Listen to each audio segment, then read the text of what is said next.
Hello everyone, I am नवीन कुमार और यहाँ पर एक कंपनी है जो कि आईपीओ से पैसे उठाने का ट्राई कर रही है। कंपनी का जो नाम है that is Juniper green energy. इसका जो आईपीओ 30 जुलाई से 3 अगस्त के बीच में खुलने वाला है। 225 का इन्होंने प्राइस सेट किया है। 13,000 करोड़ रुपीज की वैल्यू लगाई है। 1,800 करोड़ रुपीज टोटल उठा रही है। सारे पैसे कंपनी के जबरदस्त में जा रहे हैं और कंपनी लोन कम करने वाली है अपना और अपनी सब्सिडीज का।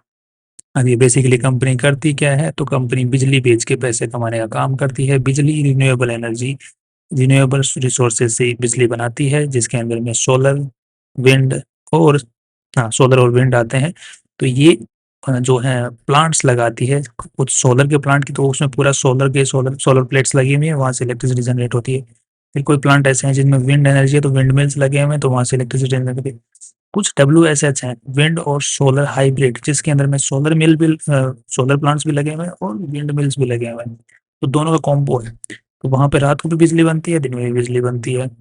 और हर प्लांट की जो कॉन्ट्रैक्ट होता है कि इस प्लांट से इतनी बिजली बनेगी और ये जो बिजली है ये उस पर्टिकुलर कंपनी को सप्लाई होगी। और जो रेट होती है जिसको हम टैरिफ बोलते हैं, वो पहले से डिसाइडेड होता है कि इस प्लांट से जो बिजली बनेगी उसका इतना टैरिफ है, बिकॉज ये WSH है, मतलब हाइब्रिड प्लांट है।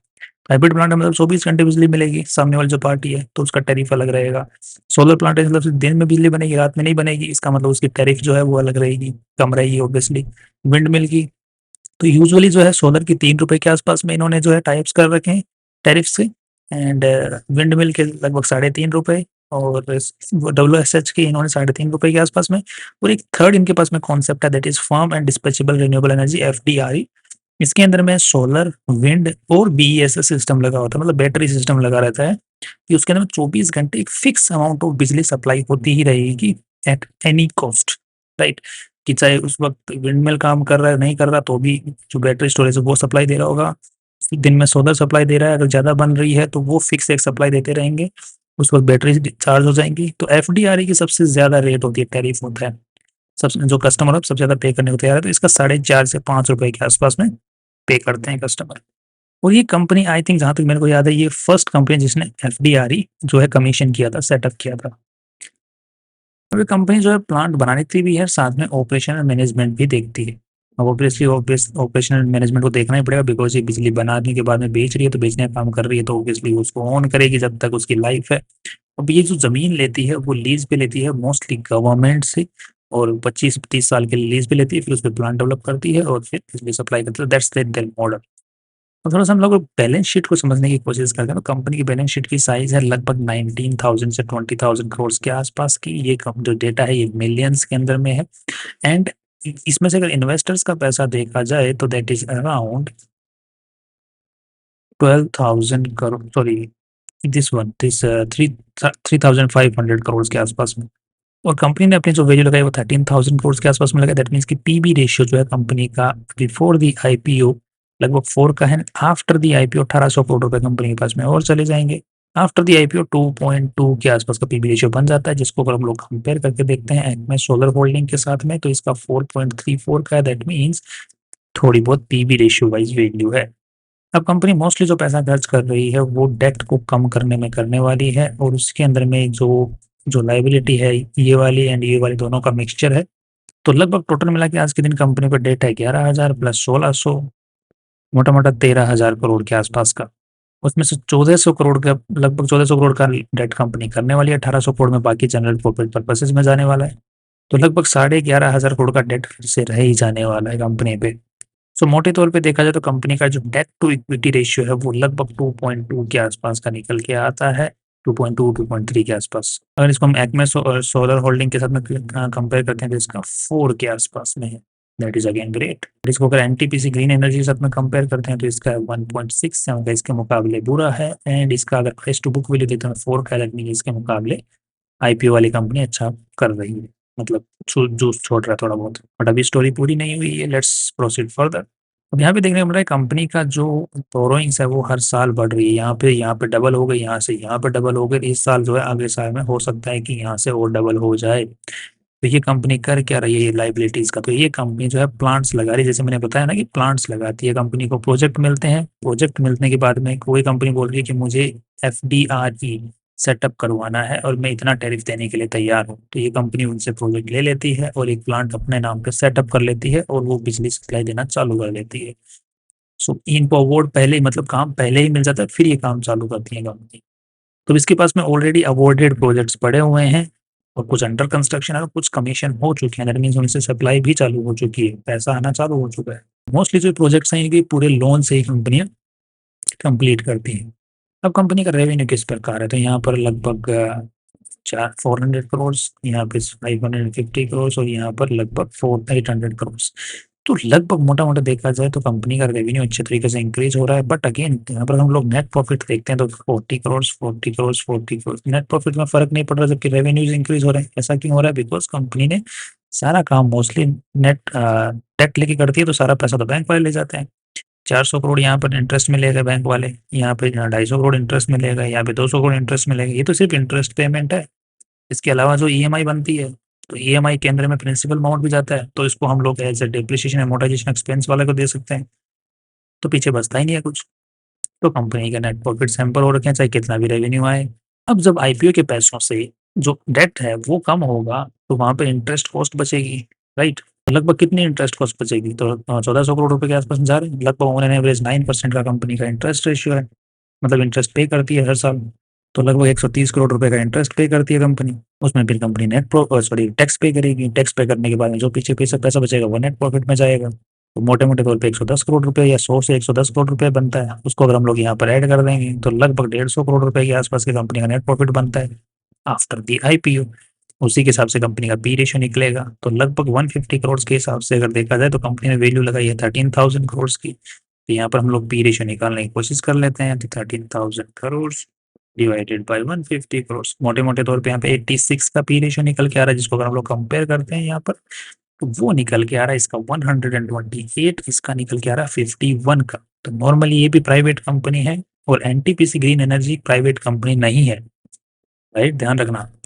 और ये है एक्मे सोलर होल्डिंग जिसके साथ हम मेनली इसका कंपैरिजन होने वाला है। तो इसका 51 का है। एक कंपनी और है जीएसडब्ल्यू एनर्जी, उसके साथ में भी इसका कंपैरिजन हम लोग कर सकते हैं जो कि हमें यहाँ पे देखने को मिल रही है, जिसका भी 50 के आसपास का पी रेशियो है। ये आ रही है 86 के पी रेशियो के ऊपर में with after the IPO loan चुकने के बाद। मतलब वैल्यू ज्यादा लगाई है, काफी ज्यादा लगाई है। ये तो गलत बात हो गई। दो पैरामीटर्स को देखा, PB ratio, debt to equity ratio, वहां पे थोड़ी होप मिली। बट यहाँ के ऊपर में तो हमारी होप की सारी धज्जियां ही उड़ गई। तो अब यहाँ पे आप लोग बोल सकते हो काका काका काका किरण दोनों हाथों से सहलाया और बीच में फिर एक लात से लात मार दी। गलत बात है भाई। ओके, जोक्स अपार्ट, कंपनी को कैश फ्लो के अंदर में कोई दिक्कत नहीं होती है बिकॉज अल्टीमेटली जो ये डेप्रिसिएशन एमोर्टाइजेशन होता है ये कैश फ्लो को बैलेंस आउट कर लेता है। Operating cash flow is positive. Main issue cash flow नहीं, मेन इश्यू है नेट प्रॉफिट और जो recovery of the money of the investors over the time. Next, अब जो यहाँ पर बहुत सारी इन्फॉर्मेशन और दी हुई है, सोलर की अलग, विंड की अलग, एफडीआरई की, डब्ल्यूएसएच की अलग, सब कुछ अलग अलग दिया हुआ है। बट ये वाली जो टेबल है इसमें आपको सारा का सारा सारांश जो होता है वो मिल जाएगा, देखने को मिल जाएगा आपको।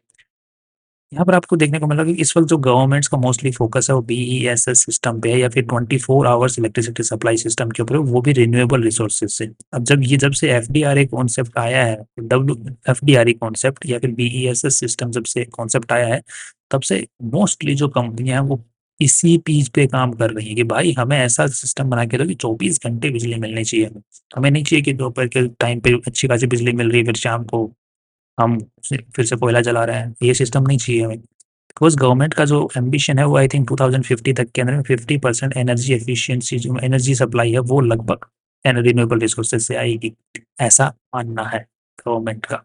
और उसी की तरफ में कंपनियां, जो गवर्नमेंट है वो बहुत पैसा झोंक रही है।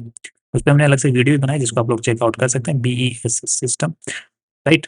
इसको भी अगर हम लोग रिसेंट में देखते हैं तो इसको देखो सारे जो मोस्टली जो प्रोजेक्ट्स मिल रहे हैं वो या तो डब्ल्यूएसएस के मिल रहे हैं या फिर एफडीआरई के मिल रहे हैं। बाकी जो सोलर के और विंड के अकेले जो प्रोजेक्ट्स हैं वो बंद हो गए मेरे में, जिसको हम लोग यहाँ पे देख भी सकते हैं। और इनके अंदर में क्या था, टैरिफ्स भी बहुत कम है। सोलर में टैरिफ कम है, विंड में अकेले में टैरिफ कम है, बट डब्ल्यूएसएस और एफडीआरई में टैरिफ भी जो कंपनी वो अच्छा दे रही है। दूसरी चीज, अब यहाँ पे जो कॉस्टिंग है डब्ल्यूएसएस में और एफडीआरई में, मोस्टली एफडीआरई के अंदर वो खर्चा बहुत है। इनिशियल इन्वेस्टमेंट बहुत ज्यादा, 1 गीगावाट का प्लांट लगाने के अंदर में 6 से 7 हजार करोड़ का खर्चा आता है, जो कि अगर आप लोग सोलर प्लांट लगाएँगे या फिर ये लगाएँगे तो लगभग 3000 ढाई से 3000 करोड़ के अंदर में निकल के आ जाता है मामला। बट यहाँ बहुत महँगा पड़ता है क्योंकि वो जो बीएसएस सिस्टम लगता है 1 गीगावाट का, वो अपने आप में ही बहुत महँगा है। वो अकेला प्लांट अलग साइड में और बीएसएस सिस्टम अलग साइड में, वो अकेले बराबर अकेले आधे-आधे अमाउंट लेके चला जाता है। जिसकी वजह से इनका टैरिफ भी ज़्यादा है, बट इतना ज़्यादा नहीं है, जो कॉस्ट को जल्दी कवर कर पाए। क्योंकि बीएसएस सिस्टम में लिथियम आयन बैटरीज लगती हैं। नेक्स्ट अगर हम लोग नंबर्स की बात करते हैं यहाँ पर, तो अभी तक जो ऑपरेशनल प्रोजेक्ट्स हैं वो लगभग 2.5 गीगावाट्स के ही है। अब यहाँ पे अंडर कंस्ट्रक्शन चल रहे हैं 3.6 गीगावाट्स के, अभी चालू भी नहीं हुआ है, वो है 4.1 गीगावाट्स के।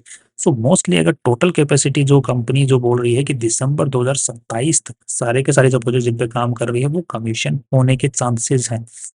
तो अगर ये अगले साल दिसंबर तक हम लोग देखते हैं तो 10 गीगावाट की कंपनी इलेक्ट्रिसिटी जनरेट कर रही होगी। बट अभी आज के दिन 2.4 गीगावाट ही कर रही है, और जब तक हम ये वीडियो बना रहे हैं तब तक थोड़ा बहुत 1-1.5 गीगावाट और ऐड हो गया होगा इसके अंदर। अब यहाँ पे जो टैरिफ कंपनी के पास में आ रहा है वो अलग-अलग आ रहा है। यहाँ पे 3, यहाँ पे 3.5, यहाँ पे 4.25, 4.5, 4.5 के आसपास का। सो मोटे-मोटे तौर पे मैंने ये निकाला है कि अगर ये 10 गीगावाट टोटल सप्लाई कर रही होगी जो आज अंडर कंस्ट्रक्शन एंड अवॉर्डेड है, तो लगभग 4000 करोड़ का रेवेन्यू कंपनी जनरेट कर रही होगी। लगभग जो कि आज के दिन कंपनी का जितना ऑपरेशनल है उससे कंपनी 800 करोड़ ही जनरेट कर पा रही है। मैंने वो जो डिफरेंशिएशन है जो अमाउंट्स के अंदर में टैरिफ्स के अंदर में उसको भी एडजस्ट करके 4000 से 4500 करोड़ के आसपास का रेवेन्यू निकल के आता है हर साल का कंपनी का, जब कंपनी 10.2 गीगावाट्स पे काम कर रही होगी, सप्लाई कर रही होगी इलेक्ट्रिसिटी। अब यूजुअली जो कंपनियां होती हैं ये वाली, ये 80 टू 85% एबिटा परसेंटेज पे काम करती हैं। दैट मीन्स बहुत बढ़िया नेट प्रॉफिट्स होते हैं, बट सारे प्रॉफिट्स ये दोनों खा जाते हैं, इंटरेस्ट और डिप्रिसिएशन, पीछे बचता है ठेंगा।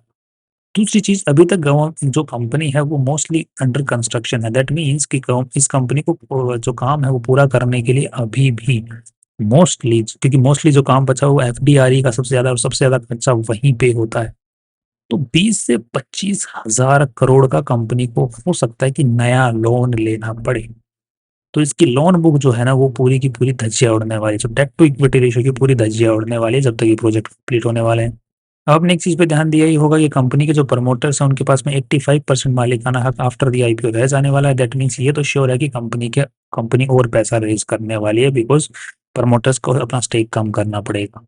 अब अगर लेट्स से कि ये कंप्लीट कंप्लीट जो प्रोजेक्ट्स हैं उनको कंप्लीट कर लेती है तो 20,000 करोड़ का लोन नया लेती है और 11,000 करोड़ का ऑलरेडी लोन पड़ा हुआ, तो टोटल लोन जो है 31,000 करोड़ का हो जाएगा कंपनी के ऊपर at the end of the next year. Till expected है ये। और कंपनी उस पूरे लोन को चुकाने के लिए 30,000 करोड़ के आसपास का जो है जनता से पैसे उठाती है। तो कंपनी को इस पर्टिकुलर वैल्यूएशन के ऊपर में अगर ये और पैसा उठाती है तो लगभग 250 करोड़ नए शेयर्स जारी करने पड़ेंगे, और जो प्रमोटर्स हैं उनके पास में रह जाएंगे 50 करोड़ शेयर्स, 250 करोड़ नए शेयर्स जारी होंगे।